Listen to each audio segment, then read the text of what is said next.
Assalamualaikum warahmatullahi wabarakatuh ya. Jumpa lagi saudaraku Prabowo Age ya, dimanapun Anda berada ya. Kemarin buat video teman-teman ya, mau tak upload itu sudah kehapus ya. Ya wes wassalam, itulah kehidupan ya. Kadang ya banyak masalah yang tidak kita sadari, yang itu terjadi akibat kelalaian kita gitu. Ya. Yang penting kita belajar dari kesalahan itu, jangan sampai terjadi lagi. Teman-teman Prabowo Age ya, ada sebuah pertanyaan ya dari saudara kita ya. Pembersihan menggunakan media ya, media garam semacam ini.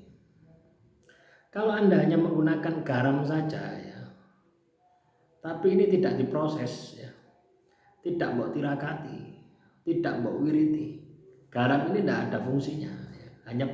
hanya pengasin saja gitu. Oh ya.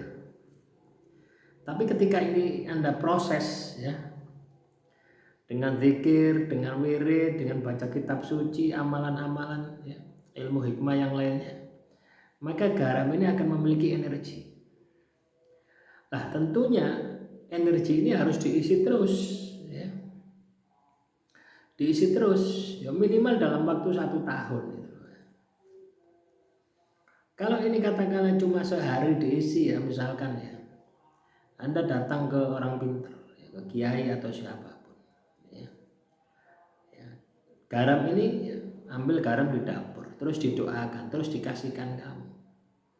Mengandung energinya.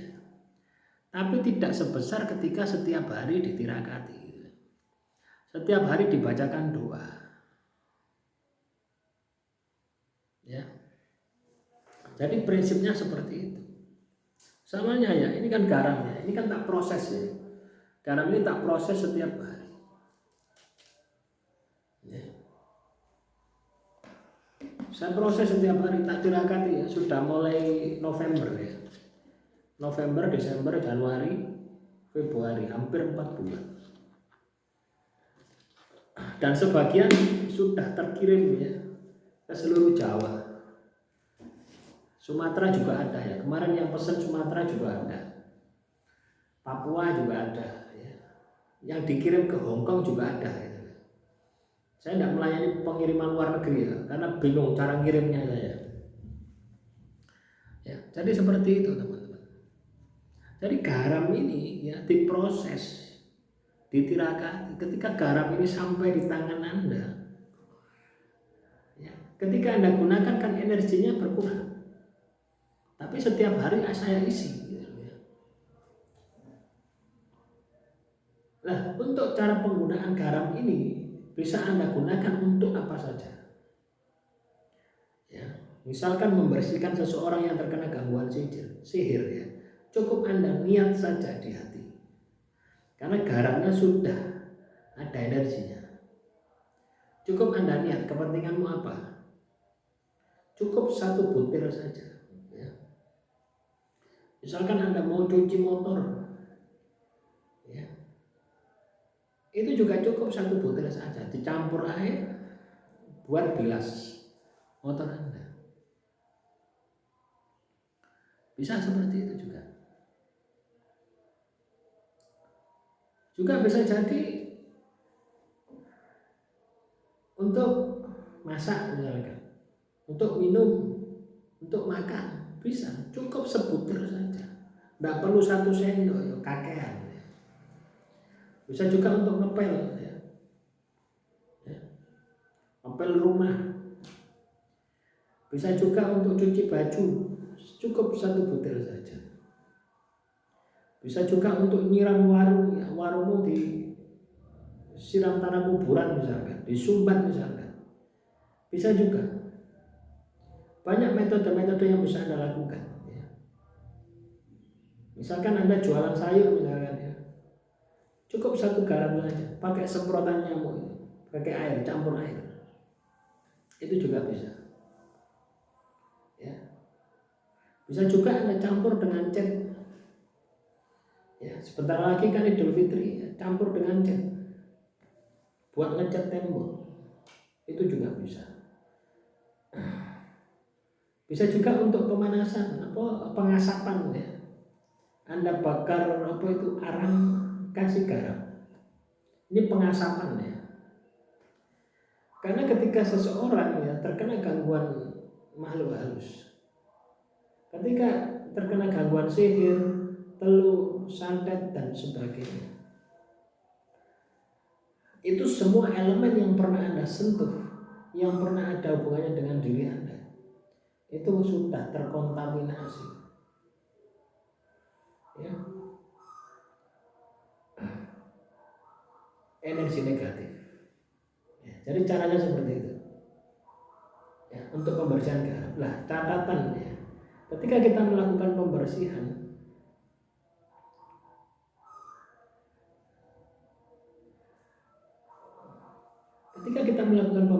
diri ya, yang perlu kita perhatikan adalah jangan pernah meninggalkan kewajiban Anda kepada Tuhan. Artinya ibadahmu harus konsisten ya, ditambahi dengan tirakat. Maka saya yakin sihir teluh santet itu akan bersih ya. Nah itu teman-teman ya. Nah, garam ini kan tak proses ya. Ini sudah 4 bulan ya, 4 bulan.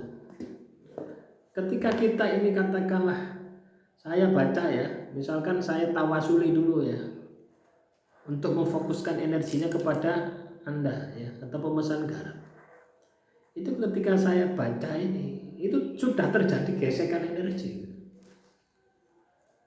sudah terjadi pembersihan, sudah terjadi gesekan ya. Nah, itu resiko mengobati orang-orang yang terkena gangguan sihir teluh santet itu ya, itu nyawa ya. Ancamannya ya nyawa saya ya. Itu yang saya rasakan seperti itu ya.